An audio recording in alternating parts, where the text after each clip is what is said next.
Greetings. Welcome to another Simmers Morning Skate. Rob Simpson with you, SeattleHockeyInsider.com, VancouverHockeyInsider.com, and oh my God, it's none other than the head coach of the Dallas Stars, Pete DeBoer. How are you? Great, Simmer. How are you? Good. How was the morning skate today?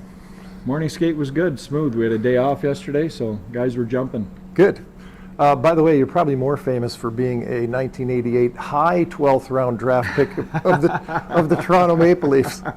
Yeah, and to put that in perspective, they only draft 7 rounds now. So. I know exactly. I was going to say, were you an actual high 12th rounder, or was that a Jim Gregory favor? Because he obviously he's from my hometown. It could have been. It could have been. Could have been. Yeah. Right shot center, by the way. Yeah. Any relation to Heath DeBoer, who was taken in the 11th round? No. Out of Spring Lake High School in Minnesota No. by the St. Louis Blues. No relation, but it's a common Dutch name. Okay. So you never know, long distance maybe, but not that I know of. All right. That was the same year. He was taken in the 11th round by the Blues. Talk about this little back-to-back thing. It's not a home and home. For Seattle, it's a home then home, and you're the road team twice. Yeah. You know, it reminds me of the COVID year when we did a lot of these back-to-backs. It's great from a coaching perspective when you can stay in town and play the same team twice. You can really dive into some details and spend some time on some of the things that worked the first night and didn't work the first night you want to correct. So I think from a coaching perspective, it's awesome. Yeah. Did you, speaking of right shot centers, Wyatt Johnson's worked out all right, the kid from your stomping grounds as well, Windsor, Ontario. Yeah, you know, what a story. I mean, you know, not a top 10 pick in the draft. I think more towards the 18-20 area.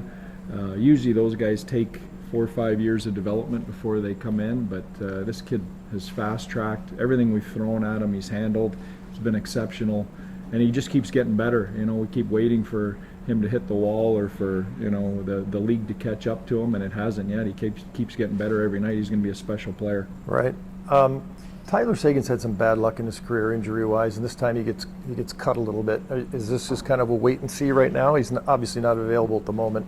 Yeah, we got some great news in that it could have been a lot worse. It didn't cut into muscle fiber or tendons or nerves, so. Nice. It's just a superficial cut, but where it is on your leg, every time you'd bend, you'd open it up. So we've got to wait for that to heal. So the good news is, you know, it shouldn't be more than a couple weeks at the most, and it could have been a lot worse. Right. And am I giving anything away by mentioning Jake came off first, or is that a secret?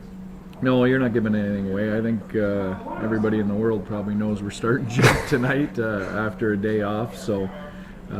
You know, I think for us, with Wedgwood injured, you got to ride him. We're going to ride him.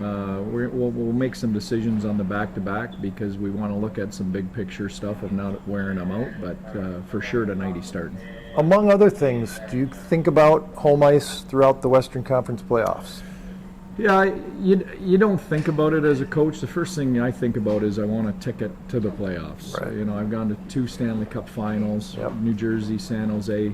One was a 6 seed, one was a 7. So we didn't have home ice, you know, with either team at either point. You know, I don't think it's critical. At the same time, you do want to create the easiest path you can to get to the finals because it's a tough road as it is. So. You know, it's not something that we think about. We're thinking about punching our ticket for the playoffs first. Right. Stanley Cup final with the Devils in 12, and then in 16 with San Jose, right? And then I think 2 or 3 conference finals on top of that, no? Yeah, a couple in, one in San Jose, another 2 in Vegas, Yeah, good for you, Vegas. You won twice as many games as you lost. I don't know what was going on there, but you're happy to be in Dallas. I'm happy to be in Dallas. You know, the one thing you learn in this business is I really believe this. Everything happens for a reason, and you know, I was a little pissed off when I got fired in Vegas, to be blunt, but I got this job a week or 2 later, and you know, it's the best thing that's happened. I'm in the place I should be right now. Right, you had reason to be ticked off, but you're working for a great man in Jim Nill. Fantastic guy to work for, and that's what you learn through experience in this league. It's the people you work for, and Jim is a gentleman. He's been in the NHL for 40 plus years as a player and manager, and he knows how to handle people. He knows how to run a team, and he's really built a great staff and program here in Dallas. Nice.